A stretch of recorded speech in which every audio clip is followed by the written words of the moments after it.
Take one.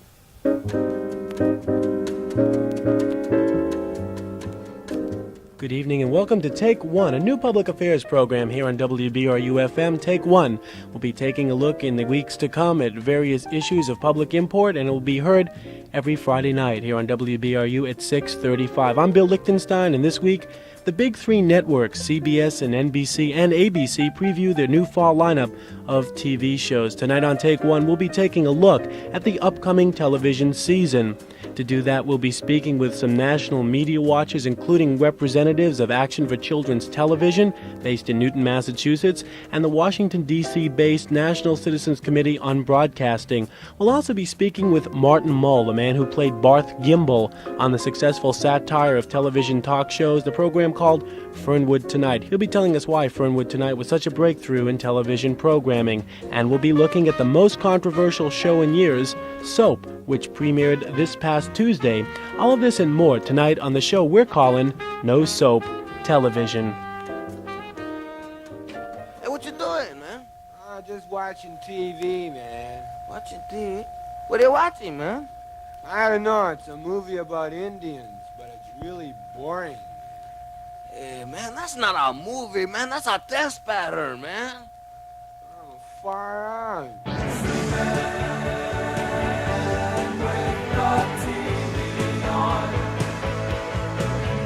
Whoa. Hey, look at those clothes the doctor is wearing tonight. Doc, what do you call that outfit, huh? Turkey chiffon top with puffy sleeves, ribbed knit dirndl, and a matching Poochie scarf. Poochie, huh? Yeah, I hope it's housebroken. Whoa, who needs writers, huh? Everyone's gone to the movies, now we're alone at night. I just wanted to say that I think that the people are worrying too much about conserving this country's natural resources. She's my TV mama, one with the big wide screen. Always choose an appropriate thing, honey. Kumsak is a 15-year-old Korean child who has never eaten. Won't you help? That's Hunger, box 861. How many people are really scampering around for a pencil? Whoa, I got my pencil. What is that, Hunger? Oh, I missed it now. I missed the Korean orphan now. 'Cause I'm waiting for diving for dollars to call. Television eye hypnotizing me in the bed.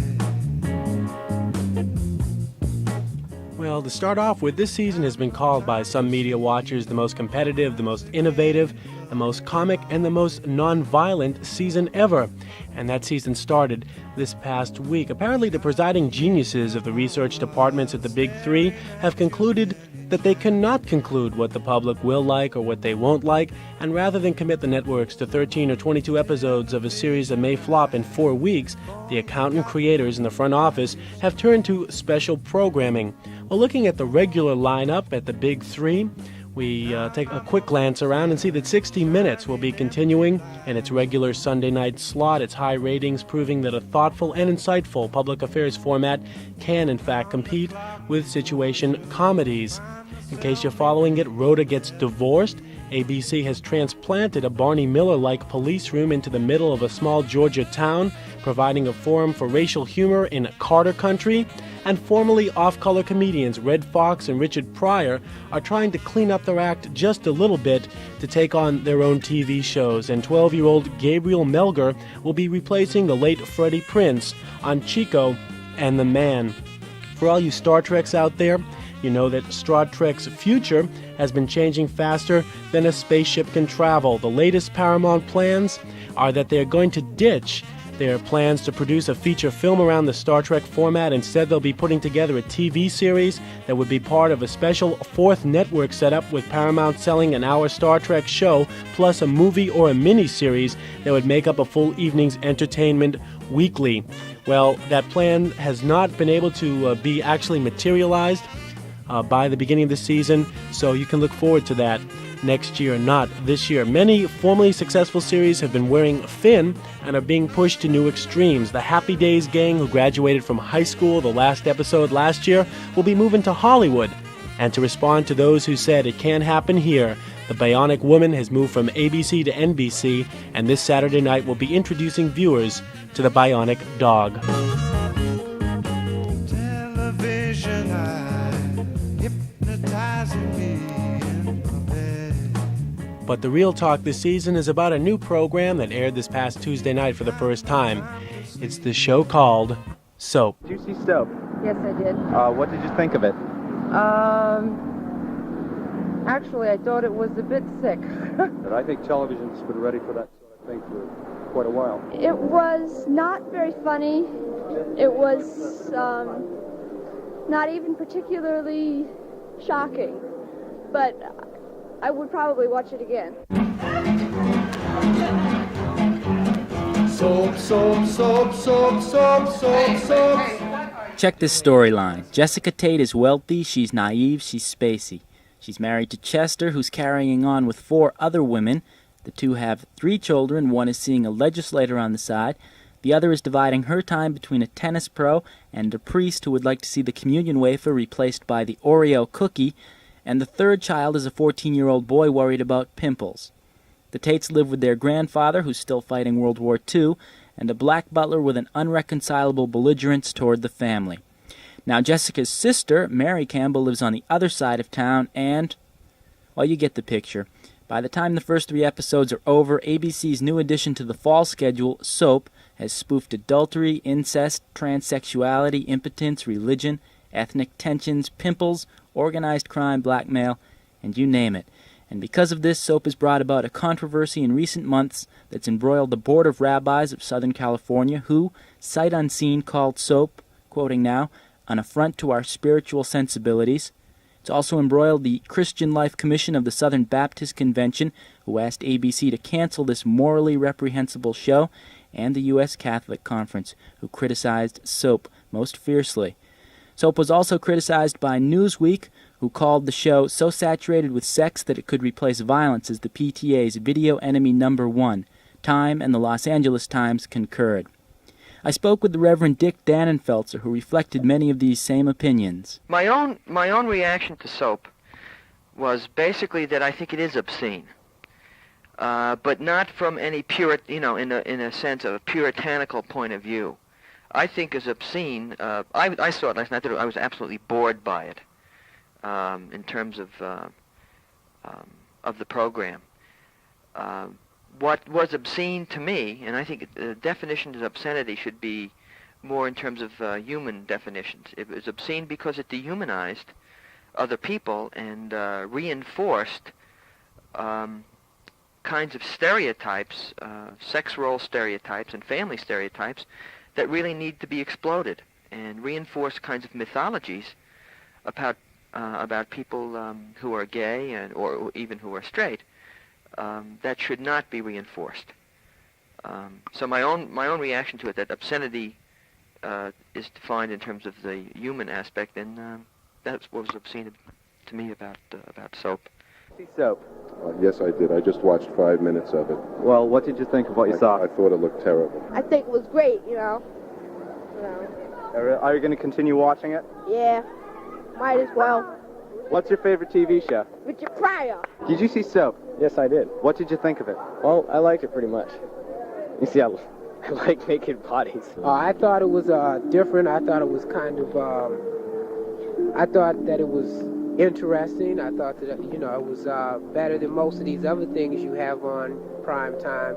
And I thought it was very funny. I liked it a lot. Not good for morality. When ABC previewed the show in May for many of its local affiliates, several decided not to broadcast it. ABC's affiliate in Providence, WBRU-TV, decided to air the show. I spoke with Ed Pfeiffer, vice president at PRI, and he gave these reasons. Well, we decided in favor of carrying the program after much deep thought on the matter for the following reasons. One, that the show, like all shows, is certainly not perfect, but in our judgment, suitable for adult comedy on television. Two, that we believe that this comedy will not be a model for behavior, but rather a source of laughter, which hopefully will help us to cope with the stress and problems of contemporary life. 3, that although we realize that there will be some who may be offended by certain references in the subject matter, we believe that there will be many others who would feel cheated if they are deprived of the opportunity to view the series and then make their own decision as to the acceptability of the program. And 4, finally, we do not find in the material included in the 3 episodes that we've seen compelling reasons to be concerned about the show's impact on the morals of the community. We found instead that as the characters and their interrelationships develop, no one is ever rewarded for immoral behavior, and in the final analysis there will always be retribution for such behavior. I'm a fool to do your dirty work. Oh, yeah. Some of the questions raised by Soap were due to its style, but many others went far beyond the style of the show. For instance, should network and local affiliates succumb to pressures from the public on their artistic and political judgments? And conversely, does television really have an accurate way of gauging viewer opinion? The process is that when this kind of thing comes up, since we don't like to think of ourselves as making these judgments while living in an isolation booth, if you we seek out a sampling of what we consider to be responsible leadership from various parts of the community, and we ask them to take a look at it, primarily from the standpoint that would provide us input from others as it relates to their view of what possible impact the program might have in the community. And not for a moment does it relieve us of any responsibility in making the final judgment. That is our responsibility under the law, and it is our moral responsibility as well. Yeah, I saw Soap. I thought that show was actually pretty stupid. Some of their jokes, I mean, they had some class, but like that Benson bit. But everything else was pretty dumb, to put it simply. What is your favorite TV show? Well, now, I should say something like 60 Minutes or something like that, but I'll say... Bugs Bunny. all right, 60 Minutes. Did you see Soap? Who's Soap? Yeah, I wash up with Soap. Did you see the TV show? What kind of soap? No, what was it about? No, I went to sleep instead. Okay, I happen to be a person who thinks that there are certain right things you should and should not do. And the show showed a lot of filth. And I did not like it at all. What's your favorite television show? My favorite television show? Robert's Crusaders. My favorite television show would be Starsky and Hutch. Our mother was washing a baby one night. Letters and calls to a television station are, though inaccurate at best, one way of judging viewer reaction. Besides the problems Pfeiffer discussed, writing and calling take a positive effort on the viewer's part, an effort that isn't always forthcoming. Ratings, especially the instant ratings, are another way of getting listener input into the TV station. Ratings are based on numbers watching and do not necessarily reflect the motives behind a viewer's interest in a certain TV show. The responsibility for what does and does not air on TV, then, sooner or later filters down to the local network affiliates. I have to assume that there are already a substantial number of people who would prefer that the show not air. The question really is in 2 parts there, or can be answered in 2 parts. One is our own feeling about whether or not it is suitable for airing, and that's a judgment which may become a conviction, which those of us at the station who are charged with that responsibility have to make. Mm-hmm. And then the second part of it is what kind of impact is it having in the community, and that has to be weighed against the first and the first against the second. ABC made a number of concessions because of the pressures placed by various groups on Soap. As Stephen Schiff of the Boston Phoenix points out, the show was broadcast at 9:30 or later nationwide instead of at 8:30 in the Midwest, as it was originally planned. There was also a warning aired at the beginning of each show advising parents that Soap, quoting now, may not be suitable for all members of the family. In other instances, a scene in which a housewife wakes up in bed with her handsome tennis teacher had been modified. She now stands near the bed while the tennis teacher awakens, sits up, and buttons his boxer shorts. And the young girl who greets him on the other side of the door, instead of saying, "Hi, get your clothes off," says just "Hi." One character no longer gets the sex change operation he desired. Instead, he meets a nice girl and they fall in love. And an adulterous mother is now afflicted with unremitting guilt. Nonetheless, Stephen Schiff continued, Soap's innuendo-based sex on TV is nothing new. Naughty double entendres were a staple of the old laugh-in. Homosexuality has been joked about on numerous sitcoms. Abortion was the subject of a Maude episode. Flip Wilson made transvestitism his major shtick, boring so many people that his career is now on the skids. And adultery is probably the #1 topic on daytime soap operas, let alone Mary Hartman, Mary Hartman. So why is soap working up such a lather? Soap, soap, soap, soap, soap. Mostly because soap is about sex without ever really examining it intelligently. It's all spoof and no substance. It's just enough to titillate the audience without offering any constructive opinions on the subjects it treats. Stephen Schiff probably said it best. Soap creates an atmosphere in which sex is dirty once again. It says to the viewer, what you are doing when you watch this show is very naughty. You see Soap? Yes, I did. What did you think about it? It was an extremely exaggerated show. Somewhat funny. Do you think you'll watch it again? Out of curiosity, probably once or twice more. Did you see Soap? Yeah. What did you think about it? It was okay. Just wasn't great. It wasn't that great. I mean, Do you think you'll see it again? I hope not. Morally disgusting. It's depraved. It's turning our nation to a bunch of degenerates. And I'm just morally outraged. I'm writing a letter to my congressman, and there's nothing more I can say, but it's sick. It's absolutely disgusting. Thank you. Another question for you. What's your favorite TV show? Little House on the Prairie. Thank you. But it was good. I liked it.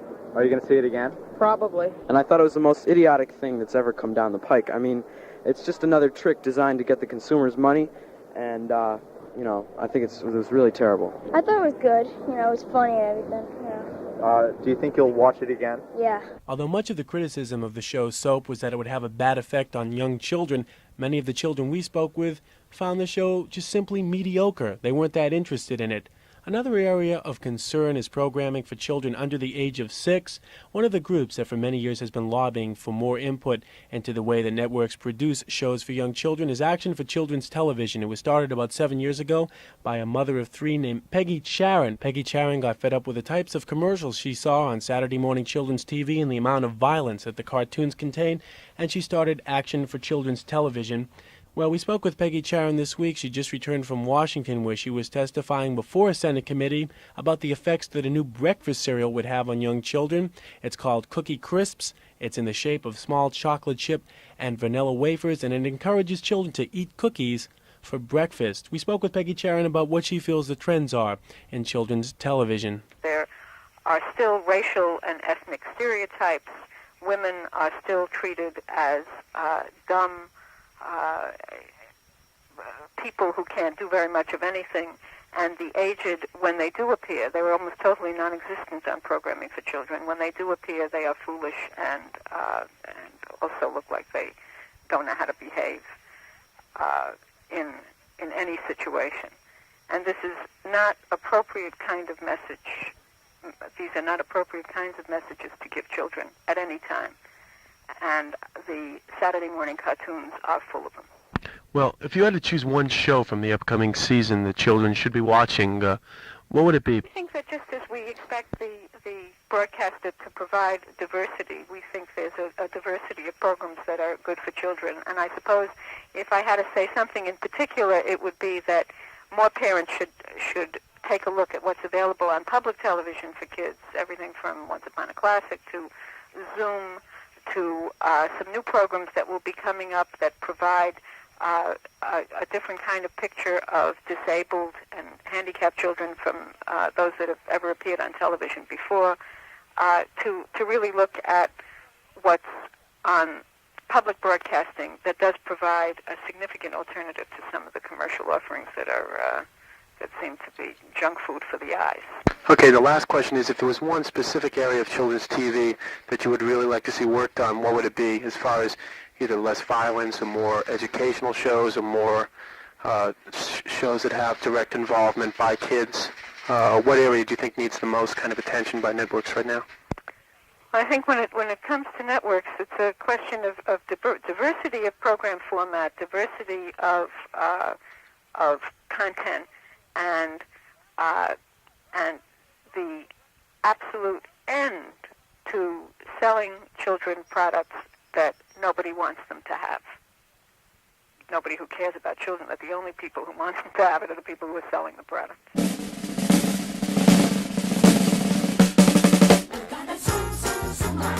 As Peggy Charan of Action for Children's Television pointed out, TV for children may not have cleaned up its act totally, but there is for the first time enough good television on for children that by selective viewing, parents can provide their children with an educational and entertaining TV diet. However, programs like Once Upon a Rainbow and Children's Novel for TV are still surrounded by ads which encourage children to, among other things, eat sugar for breakfast. The networks have clearly succumbed to pressure from public interest groups in their reduction of violent incidents, but many people don't think they've gone far enough. For a further discussion of violence on TV, we spoke with WBRU's Brad Ruskin, who worked this summer in Washington, D.C. with the National Citizens Committee on Broadcasting. One of the people we spoke with on the street about soap said that he was really appalled by it. He thought that it was just excessively offensive. And he also added that his favorite show when he watches TV is Starsky and Hutch, which kind of signifies, I think, a certain trend in TV these days. What is the latest trend that you see kind of looking to the fall and the new TV schedule? And well, I think, Bill, we've done a lot of work with violence and the amount of violence on television. And this fall, it seems, the networks have really got scared. There's been a lot of pressure from people like us and other public interest groups. And it seems that there is going to be less violence on television than in the past. For that reason, it seems also there's going to be more, as you say, the sex-oriented soap, a whole new area, and it's hard to see what's going to happen with that. If you look at most of the ratings over the past half a year or so, in fact, whereas about 2 years ago, Starsky and Hutch and all were leading the ratings, that really hasn't been the case. 60 Minutes, for example, has been very near the top of the ratings, but Barney Miller, which is more of a comedy-type show. Other shows like that have really been what's leading the ratings. It hasn't been the more violent shows. I guess Charlie Angel's done well, which is a little more violent. But in general, the real violent shows, the Starsky and Hutch, Baba Black Sheep, I think, is one, have not been doing that well at all. What do you see as the trends? Is it just now that people have kind of become callous to violence on TV, or that it's now not very hip for a sponsor to put money on a violent show? It's not viewed as being a very favorable thing to sponsor Starsky and Hutch or Beretta. Are sponsors now looking for another kind of medium that will get them the big ratings, that will get them kind of the shock value that those shows originally had?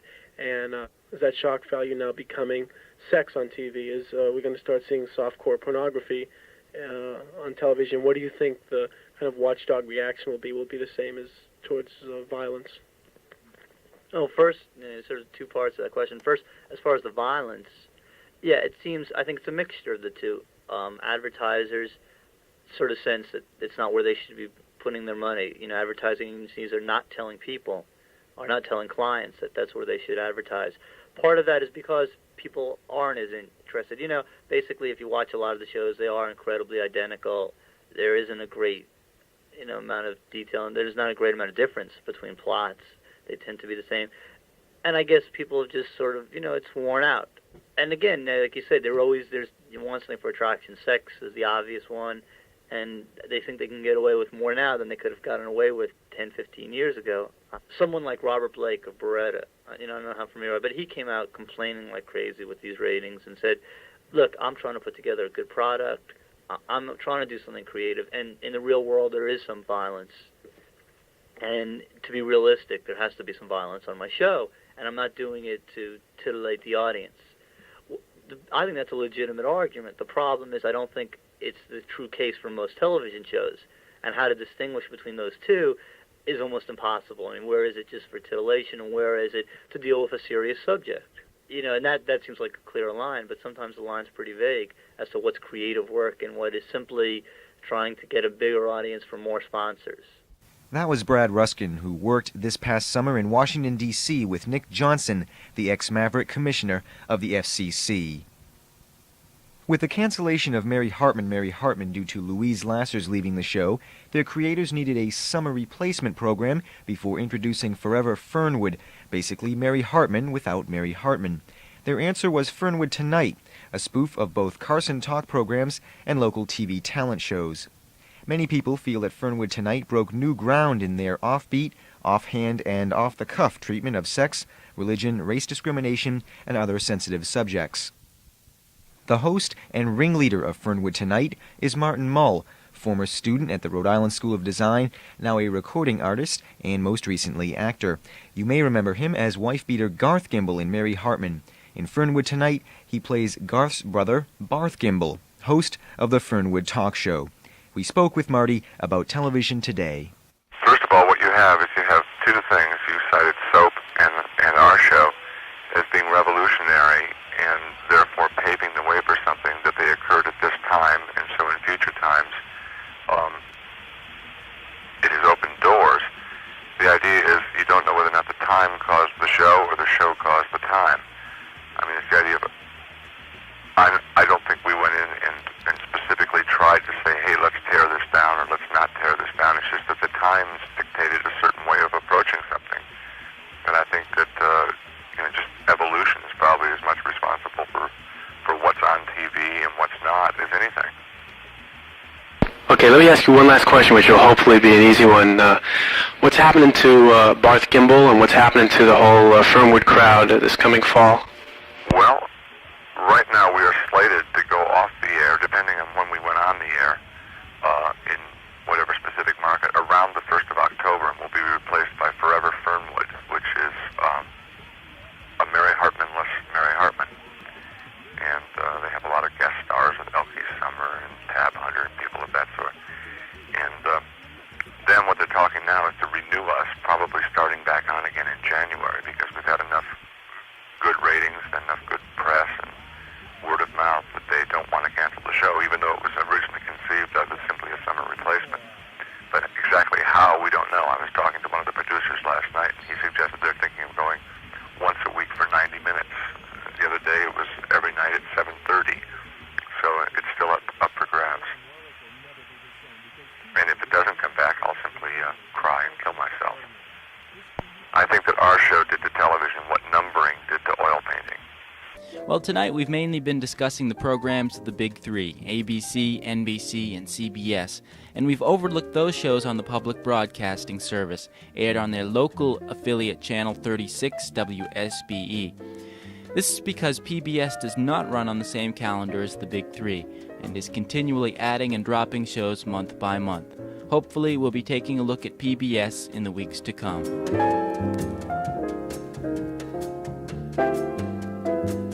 One thing is clear, despite the mediocre reception Soap received by TV viewers, new ground has been broken by programs like Soap and Fernwood Tonight, and there's no turning back now. The networks claim they're committed to giving local stations more freedom to pick and choose what shows they want to run, and local affiliates are in turn turning toward community groups for input on what types of shows should be run.